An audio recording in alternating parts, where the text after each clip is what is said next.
Kelak Saudi Arabia itu dengan kondisi dia yang seperti itu akan menjadi sunyi. Kapan sunyinya? Ketika datangnya masa yang disebut dengan hari kiamat, munculnya kaum-kaum munafik di tengah umat-umat muslim kelak. Tak salah ke tak salah?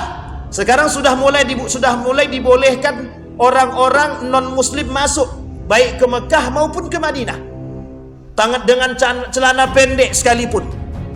Baru pulang saudara saya dari Mekah, apa kata dia? Di pelataran Masjidil Haram sudah ada orang Cina di situ tanpa pakai celana pendek, di perbatasan, di pelataran Masjidil Haram.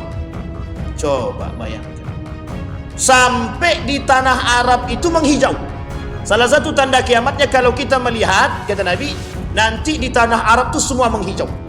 Kalau kita kembali kepada kasat mata kita, dari tanah gersang hari ini sudah menghijau.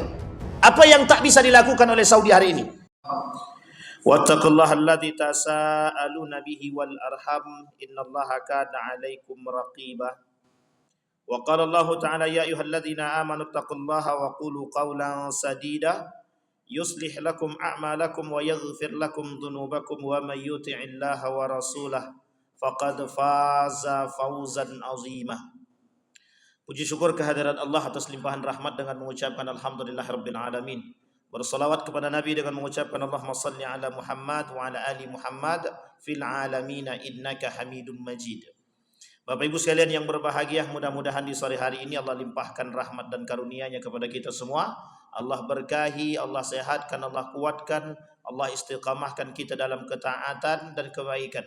Allah anugerahkan rumah tangga yang sakinah, mawaddah warahmah, anak-anak yang saleh dan salihah, yang selalu taat kepada kedua orang tuanya, dan yang selalu istiqamah dan dijaga dalam kebaikannya. Dan insyaallah kita semua berada dalam keadaan husnul khatimah, amin ya rabbal alamin. Baik Bapak Ibu sekalian yang berbahagia, dalam satu hadis baginda Nabi Muhammad sallallahu alaihi wasallam mengatakan, kata Nabi, la taqumus sa'ah hatta yaqtural malu wa yafidu hatta yakhruja ar-rajulu bi zakati malihi fala yajid ahadan yaqbaluha minhu wa hatta ta'uda ardal arabi murujan wa anhara. Hadis yang pertama, kata Allah di dalam Al-Quran, wa anna as-sa'ah la'atiyatun la raiba fihi wa anna Allah yab'atsu man fil qubur. Kata Allah di dalam Al-Quran, sesungguhnya kiamat itu pasti akan terjadi dan tidak ada keraguan sedikit pun. Sama halnya ketika Allah berbicara tentang Al-Quran, la raiba fih, sama. Bahwa Al-Quran itu tidak ada sedikit pun keraguan di dalamnya. Begitu juga kedatangan yang disebut dengan hari kiamat pasti akan datang. Ketika hari kiamat ini pasti akan datang, tinggal lagi bagaimana umat manusia mempersiapkan diri untuk menghadapi kedatangan hari kiamat tersebut. Tetapi para ulama, Syekh Mutawalli Sya'rawi dalam kitabnya, ada dua hal, kata Syekh Mutawalli Sya'rawi, yang menjadi perhatian para ulama, yang harus diperhatikan oleh umat muslim. Yang pertama adalah tanda kiamat kecil, dan yang kedua tanda kiamat besar. Maksudnya tanda-tanda kecil dan tanda-tanda besar datangnya hari kiamat. Sebelum membahas kepada 10 tanda kiamat besar, kata para ulama ada tanda-tanda kecil yang disebutkan oleh Ibnu Majah dalam kitabnya Sunan Ibnu Majah pada bab sendiri yang disebut dengan bab Al-Fitan. Bahkan ada hadis khusus pembahasannya namanya Al-Ahadisul Fitan. Nah, di sore hari ini kita akan coba mengangkat tanda-tanda kiamat atau tanda-tanda kiamat kecil atau tanda-tanda kecil datangnya hari kiamat di kota suci Arab Saudi misalkan, atau di Makkah misalkan, atau di Madinah, yang memang menjadi pusat perhatian dunia hari ini. Tak lain dan tak bukan ada berbagai macam hadis yang berbicara tentang hal demikian. Ketika Allah berbicara tentang hal tersebut, kata Allah, la taqumus sa'ah hatta tudilud. Tidak akan terjadi hari kiamat sampai mereka berada dalam kesesatan. Tidak akan terjadi hari kiamat sampai mereka berada dalam kesesatan. Bahkan berkata Nabi dalam hadisnya, kata Nabi, la taqumus sa'ah hatta talhaqa qabaila min ummati bil musyrikina wa hatta ya'budul awsan. Kata Nabi, dulu orang jahiliyah menyembah patung. Maka kelak akan kembali pada masa yang sama mereka akan menyembah patung. Terkhusus bagi masyarakat-masyarakat awam yang oleh Nabi disebutkan salah satu penyebab masuk dalam nerakanya 6 perbuatan yang bisa memasukkan mereka ke dalam neraka tanpa hisab. Satu diantaranya al-arabu bil asabiyati. Orang-orang Arab yang kembali kepada tradisi mereka, yang fanatik akan tradisi mereka. Salah satu tradisi orang Arab, fanatisme mereka terhadap tradisi mereka tentang nenek moyang mereka. Apa yang dilakukan oleh nenek moyang mereka terhadap agama mereka terdahulu bil musyrikin. Mereka musyrik, mereka kembali kepada masa jahiliyah. Setelah datang kepada mereka kebenaran, mereka tolak kebenaran tersebut. Jahiliyah. Nah, sekarang kata Nabi, kelak di akhir zaman Saudi, bukan hanya Saudi, orang-orang Arab akan kembali kepada masa kejahilian tersebut. Lebih tepatnya kepada kemusyrikan itu. Musyriknya adalah, kata Nabi, mereka akan menyembah kepada patung-patung ya'budul asnam. Tapi apakah patung di situ sifatnya patung yang benda mati? Maka berbagai macam pandangan para ulama. Ada yang mengatakan yang disebut dengan patung di situ patung bernyawa. Artinya adalah manusia yang hidup, atau artinya benda-benda yang bisa mengajak mereka dan lain sebagainya. Bapak Ibu sekalian yang berbahagia, kata Nabi tidak akan terjadi hari kiamat sampai mereka, kelompok-kelompok dari mereka itu bermunculan, dan mereka itu menyembah benda, manusia, dan barang-barang yang lain. Sehingga kalau ketika disamakan dengan kondisi sama, dulu menyembahnya patung, benda mati, sekarang yang disembah benda hidup. Kita lihat kenyataan di Saudi Arabia. Apa yang terjadi di Saudi Arabia hari ini? Kita lihat pada poin yang pertama. Kata Nabi di dalam hadisnya, la taqumus sa'ah hatta yakthura al-mal wa yafid, hatta yakhruja ar-rajul bizakati fala yajid ahadan yaqbaluha. Kata Nabi, tidak akan terjadi hari kiamat khusus di Saudi Arabia itu atau di tanah Arab itu sampai orang-orang keluar membayar zakat tapi tak ada satupun yang mau menerima. Artinya apa? Kita buktikan hari ini. Tanah Arab itu, Qatar, Dubai, Uni Emirat Arab, Oman, dan sekitarnya dalam negara-negara tersebut termasuk Saudi Arabia, adalah negara yang sangat kaya raya hari ini. Bahkan kita tak temukan orang asli Saudi itu miskin, tak ada. Rata-rata punya apartemen. Kecuali orang-orang Burma yang pada masa kasus itu oleh kerajaan Saudi diberikan tempat tinggal. Orang Burma bukan asli Saudi. Sehingga orang asli Saudi itu dalam rasisnya mereka punya tempat khusus. Ini perkampungan Saudi. Artinya perkampungan orang-orang asli Saudi. Dan Bapak Ibu sekalian yang berbahagia, tidak ada yang miskin. Orang-orang Saudi tidak ada yang miskin. Bapak Ibu kalau datang ke Oman, itu ada kotak khusus. Bahkan ada kalau Bapak Ibu datang ke Dubai, ke Qatar itu, Dubai, itu ada tempat khusus makanan yang sudah disediakan. Yang boleh ngambil makan itu orang tak mampu saja. Bahkan ketika CCTV memperlihatkan itu dari beberapa jam itu, bahkan tak ada satupun yang datang ngambil itu. Nah, coba saking kayanya. Dan permainan mereka bukan permainan biasa lagi. Pegangan-pegangan mereka sudah bukan lagi biasa seperti kita. Artinya apa? Perkataan Nabi itu sangat terbukti. Kata Nabi tidak akan terjadi hari kiamat sampai orang-orang itu datang membayar zakat tapi kemudian tidak ada yang menerima. Betul? Di Saudi tak ada yang terima. Kita ambil contoh denda. Kita ambil contoh daging kurban. Itu kalau daging kurban itu tidak diberikan kepada masyarakat Saudi. Dilemparkan kepada keluar. Ada yang ke Afrika, ada yang kemana dan lain sebagainya. Ada yang sampai ke Indonesia. Di beberapa sekolah itu menerima daging kurban itu. Bahkan Saudi memberikan bantuan sekitar jutaan rupiah untuk membeli kambing dan sapi. Saking kayanya Saudi. Tapi kemudian yang kedua kata Nabi, bukan itu saja. Wa hatta ta'uda ardal Arab murujan wa nahara, katanya. Sampai di tanah Arab itu menghijau. Salah satu tanda kiamatnya kalau kita melihat, kata Nabi, nanti di tanah Arab itu semua menghijau. Kalau kita kembali kepada kasat mata kita, dari tanah gersang hari ini sudah menghijau. Apa yang tak bisa dilakukan oleh Saudi hari ini? Dengan kebesaran mereka, dengan duit mereka yang begitu melimpah, Saudi bahkan mampu membuat rumput-rumput buatan. Bahkan Saudi menaruh di setiap jalan itu khusus. Ada saluran pipa air dan mereka tak perlu lagi menyiram itu dengan orang yang datang, cukup dengan mesin. Mereka akan siram sendiri kapan waktunya, dan penghijauan terjadi di Saudi Arabia. Apalagi kalau kita ke Taif, mulai masuk perbatasan Taif atau gerbang Taif, sudah kita lihat sepanjang jalan hijau semua. Artinya apa? Betulkah perkataan Nabi bahwa hari ini Saudi itu menghijau? Kalau secara kasat mata benar. Tapi kita lihat bagaimana pandangan Imam Nawawi tentang makna tersebut. Kata Imam Nawawi, makna tanah Arab menjadi ladang yang hijau, wallahu a'lam, adalah orang-orang meninggalkannya. Artinya apa? Orang-orang asli pribumi nanti kelak akan hilang sedikit demi sedikit, atau orang mulai menghilang daripada itu, tak ada lagi yang menginjaknya. Ini kalau dalam pandangan Imam Nawawi. Maksudnya apa? Kelak Saudi Arabia itu dengan kondisi dia yang seperti itu akan menjadi sunyi. Kapan sunyinya? Ketika datangnya masa yang disebut dengan hari kiamat, munculnya kaum-kaum munafik di tengah umat-umat muslim kelak. Tak salah kah? Tak salah. Sekarang sudah mulai dibolehkan orang-orang non-muslim masuk, baik ke Mekah maupun ke Madinah, dengan celana pendek sekalipun. Baru pulang saudara saya dari Mekah, apa kata dia? Di pelataran Masjidil Haram sudah ada orang Cina di situ tanpa pakai selimut, pakai celana pendek, di perbatasan, di pelataran Masjidil Haram. Coba bayangkan.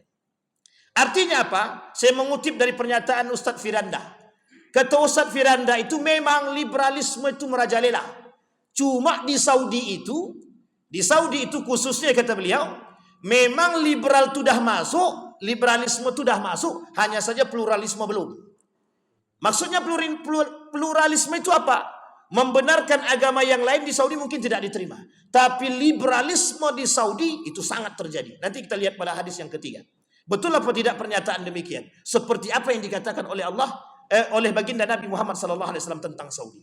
Bapak Ibu sekalian yang berbahagia, muncul pernyataan dari kalangan-kalangan yang lain. Jangan pernah menghina Saudi. Betul, kita tak menghina Saudi. Kita tidak menghina Mekah dan Madinah. Tapi kita melihat dengan mata kepala kita sendiri, dengan fakta yang kita guliti daripada hadis baginda Nabi Muhammad SAW. Artinya apa kata Imam Nawawi? Orang-orang yang meninggalkan tanah Arab, yang disebut dengan ketika itu tidak ada lagi yang menginjak tanah Arab, semua kembali menghijau. Tidak ditanami dan disirami dari sungai-sungainya. Demikian itu sebab jumlah kaum laki-laki sedikit, banyaknya perperangan dan kerusuhan, dekatnya kiamat, kata beliau, minimnya harapan dan tidak adanya waktu untuk mengurus hal tersebut. Ini pernyataan Imam Nawawi. Tapi dalam pernyataan imam yang lain mengatakan, dalam ulama hadis mengatakan, yang disebut dengan menghijau itu bermunculan perkara-perkara yang hijau yang bisa didatangkan dengan aspek dunia dan kecanggihan. Kita ambil contoh. Dulu di Dubai itu, oleh seorang ilmuwan yang konon katanya ilmuwan ini datang dari Indonesia. Oleh Dahlan Iskan dia datang ke sana, ke Dubai untuk bertemu dengan orang tersebut. Apa yang dilakukan oleh ilmuwan yang konon katanya orang Indonesia tersebut? Dia bisa menciptakan padang pasir atau padang yang tandus itu dengan tumbuhan-tumbuhan. Sehingga bisa menghijaukan padang pasir, bisa menghijaukan padang yang tandus. Artinya apa? Semakin naiknya teknologi, itu dimanfaatkan oleh negara-negara yang mayoritas notabene mereka adalah penemu minyak, dengan kekayaan mereka disebabkan oleh minyak tersebut, akhirnya adalah mereka bisa menghijaukan padang pasir tersebut. Bapak Ibu sekalian yang berbahagia, boleh cek, boleh kita lihat. Sekarang di bukit-bukit yang ada di Arab itu sudah mulai menghijau. Apa ada resep yang mereka miliki? Wallahu alam. Tapi kalau kita merujuk kepada kekuasaan dan kejayaan atau kedikdayaan yang dimiliki oleh Saudi hari ini, apa yang tidak bisa dibeli oleh Saudi? Tidak ada. Bahkan nanti kita lihat apa yang dilakukan oleh Saudi pada poin yang ketiga nanti. Baik, pada hadis yang kedua. Hadis yang kedua tentang bermunculannya tanda-tanda kiamat di Saudi Arabia. Berlomba-lomba membangun gedung yang tinggi. Kita lihat. Satu gedung sudah terbangun. Satu gedung sudah terbangun. Yang disebut dengan jam gadang. Apa namanya? Tower Zamzam. Sudah tertinggi, lebih tinggi daripada menara Masjidil Haram. Maka akan dibangun oleh Muhammad bin Salman. anak daripada Raja Salman akan membangun gedung yang lebih tinggi lagi. Artinya, apakah sejalan dengan perkataan baginda Nabi Muhammad sallallahu alaihi wasallam dalam hadisnya? Kata Nabi yang artinya Rasulullah sallallahu alaihi wasallam bersabda, jika seseorang budak wanita melahirkan tuannya dan jika engkau mendapati pengembala kambing yang tidak beralas kaki dan tidak berpakaian saling berlomba meninggikan bangunan. Disebut oleh para ulama, siapa mereka pengembala kambing itu? Pengembala kambing itu adalah tradisinya orang Arab dahulu. Orang suku Badui, kita ambil contoh baginda Nabi Muhammad sallallahu alaihi wasallam. Memang bukan dari suku Badui tapi suku Quraisy. Baginda Nabi dulu kecilnya sebagai apa? Pengembala kambing. Siapa gembala kambing? Siapa yang dikembala? Kakeknya, pamannya. Ini menjadi sebuah tradisi mereka.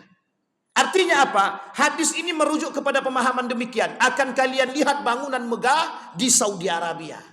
Salah satu program yang ingin dibangun oleh Muhammad bin Salman adalah ingin membangun gedung pencakar langit yang lebih tinggi daripada Burj Khalifah. Burj Khalifah itu di mana? Di Dubai. Bagaimana mantapnya gedung tersebut? Di atas gedung ada kolam berenang. Di atas kolam berenang itu orang-orang bermandi-mandi dan perempuan. Mohon maaf pakaiannya seperti apa. Jadi liberalismenya sudah nampak kalau ada di Dubai itu. Nah, Saudi pengen datang dengan kondisi yang serupa. Apa kata mereka? Saatnya Saudi sekuler. Saatnya Saudi menjadi negara sekuler. Artinya apa? Bukan tanpa alasan, bukan. Apa alasan mereka? Ingin membuka mata dunia bahwa kami tidak kolot. Ingin membuka mata dunia bahwa Saudi bisa menjadi negara yang liberal. Ingin membuka mata dunia bahwa Saudi tidak terlalu fanatik terhadap agama. Dan ada yang lain. Ada alasan yang lain. Ada. Bahwa Saudi ingin mengatakan kepada dunia, pendapatan Saudi bukan hanya datang dari minyak, tapi kami akan mencari pendapatan yang lain dari pariwisata. Kelak Saudi menjadi satu-satunya negara dengan pariwisata buatan yang tidak dimiliki oleh dunia manapun. Itulah cita-cita. Maka salah satu cita-cita daripada Muhammad bin Salman itu ada namanya NEOM. Salah satu nanti yang akan mereka bangun. Nanti mereka akan bangun gedung berbentuk Ka'bah. Tapi bukan Ka'bah, hanya gedung berbentuk Ka'bah. Dan ini nanti akan terjadi, akan mereka buat di Riyadh. Di situ tempat kemaksiatan boleh kita lihat nanti. Berbagai macam aktivitas-aktivitas seni dan lain sebagainya. Perempuan yang tidak lagi berkerudung, semuanya bercampur baur antara laki-laki dan perempuan. Mereka sediakan. Bahkan nanti ada namanya pulau penyu yang mereka akan buat juga dalam proyek yang dibangun oleh Muhammad bin Salman. Artinya apa? Mereka akan membangun gedung-gedung yang tinggi pencakar langit untuk mengatakan bahwa hadis yang dikatakan oleh baginda Nabi tersebut terbukti. Apakah ini kebetulan? Tidak. Nabi dah kata, semua perkataan Nabi pasti akan terjadi. Artinya apa? Ketika kita masuk ke Masjidil Haram, kita akan lihat menjulang tinggi. Ada yang disebut dengan Tower Zamzam, jam gadang. Lihat jam gadang tersebut. Oleh sebagian ulama dikatakan ini bagian daripada tanda kiamat. Tapi para ilmuwan mengatakan bukan. Kenapa bukan? Karena masih banyak gedung-gedung yang lain. Masih banyak menara-menara masjid yang juga sama tingginya. Sehingga kemudian dari ilmuwan yang lain mengatakan bahwa hal tersebut tidak terbukti. Dan yang lain mengatakan bahwa hadis tersebut dhaif. Terlepas daripada dhaif atau tidak dhaifnya hadis tersebut, bahkan perkataan Nabi hampir terbukti bukan hanya di Saudi Arabia. Bapak Ibu boleh lihat sekarang gedung-gedung yang lebih tinggi di Indonesia ini. Apakah gedung tersebut lebih tinggi daripada menara masjid? Itu bisa kita buktikan. Terkhusus di Jakarta, boleh kita lihat mana gedung yang paling tinggi. Apakah menara Masjid Istiqlal atau gedung-gedung pencakar langit yang itu adalah sifatnya perkantoran.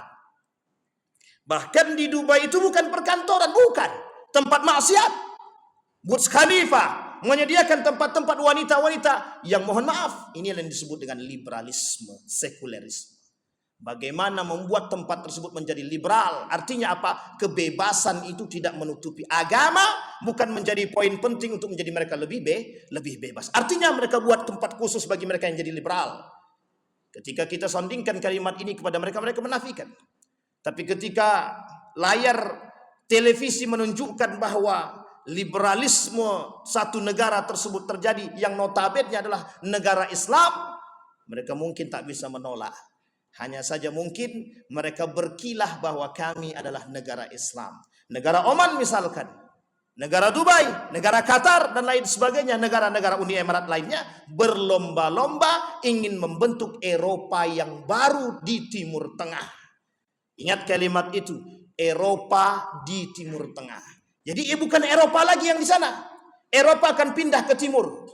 Inilah yang ingin mereka bangun. Satu pandangan bahwa negara-negara Timur Tengah bisa menjadi negara-negara seperti di Eropa. Pada hadis yang ketiga, kata Nabi pada hadis yang ketiga, tanda-tanda datangnya hari kiamat di Saudi Arabia. Kata Nabi, negara Saudi Arabia, negara Arab akan menjadi negara pariwisata. Negara pariwisata, ketika kita berbicara tentang pariwisata, kita berbicara tentang fenomena. Apa yang terjadi yang bisa kita lihat dalam fenomena-fenomena pariwisata? Kita bisa lihat fenomena-fenomena yang terjadi dalam pariwisata pada tahun kemarin.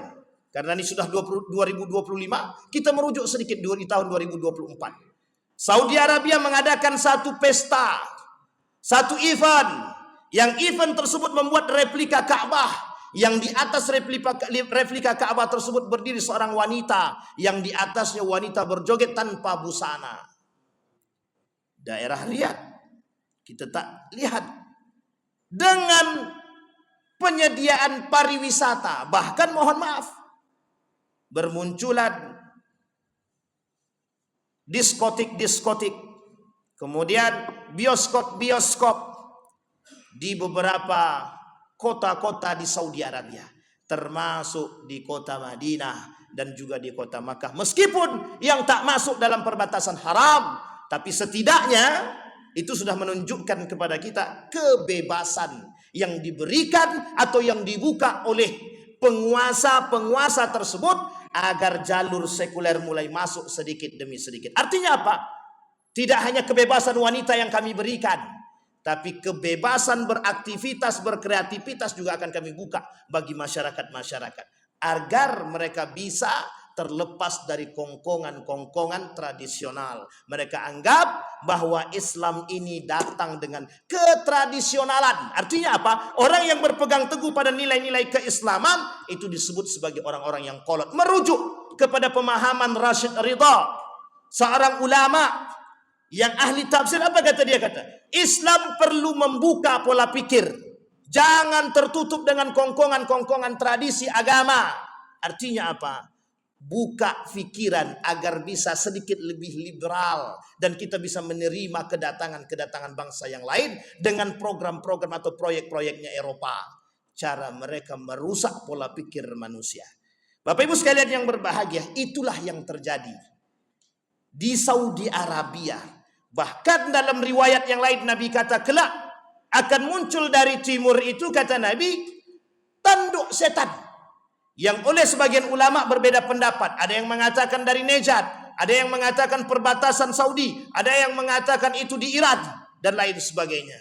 Dalam tiga pandangan itu, ada ulama yang berpegang pada mengatakan itu berada di perbatasan Saudi Arabia, ada yang mengatakan itu di Najd, ada yang mengatakan itu di Iran. Artinya adalah yang disebut dengan timur itu apa? Dari daerah-daerah timur ini akan muncul liberalisme dan sekulerisme. Artinya apa? Bagaimana orang-orang yang sekuler tadi bisa merusak pola pikir orang-orang yang kuat berpegang teguh kepada agama, sehingga mereka akan terlepas sedikit demi sedikit. Salah satu contoh adalah dibukanya visa ziarah bagi siapa? Bagi non-muslim untuk dua tanah suci. Artinya apa? Hari ini diberikan kebebasan bagi mereka non-muslim untuk masuk ke tanah suci, baik itu Madinah maupun itu Makkah, dengan leluasa dan dengan pengawasan oleh mereka. Na'udzubillah, tsumma na'udzubillah. Artinya apa? Dari sekian banyak perkataan baginda Nabi Muhammad SAW, dari hadis-hadis yang disampaikan oleh baginda Nabi Muhammad SAW, bermunculan perkara-perkara dengan fenomena-fenomena yang mendekatkan kita kepada akan datangnya hari kiamat. Ma'asyiral muslimin rahimakumullah, kita tak bisa menafikan itu. Yang bisa kita lakukan mempersiapkan diri agar kita bisa selamat daripada fenomena-fenomena tersebut. Mudah-mudahan ada manfaatnya bagi kita semua. Mudah-mudahan dengan apa yang kita sampaikan bisa menjadi poin penting bagi kita dan penilaian bagi kita agar kita tetap istiqamah, berpegang teguh dengan nilai-nilai agama agar kita tidak terjerumus dalam jalan yang salah. Fa'tabiru ya ulil absar la'allakum tuflihun. Assalamualaikum warahmatullahi wabarakatuh.